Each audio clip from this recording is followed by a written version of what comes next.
Happy independence day. আজ স্বাধীনতা দিবস। কিন্তু কিসের স্বাধীনতা? আমরা কি আদৌ কেউ স্বাধীন? আমরা যদি স্বাধীন হতাম তাহলে আজ সব মেয়েদের, মায়েদের, নারী জাতির জন্য বিচার চাইতে বেরোতে হতো না রাস্তায়। নাইট ডিউটিতে গিয়ে ধর্ষণ, নির্যাতনের শিকার হতে হতো না। চিরঘুমের দেশে যেতে হতো না।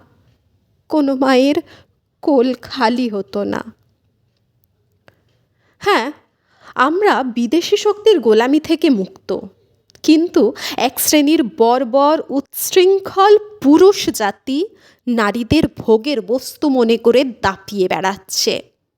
যেদিন ওরা সমাজ থেকে বিলুপ্ত হবে, সেদিন নারী পুরুষ সমান আসনে অধিষ্ঠিত হবে। প্রতিষ্ঠিত হবে সমাজের প্রকৃত স্বাধীনতা। Happy independence day. জয় হিন্দ।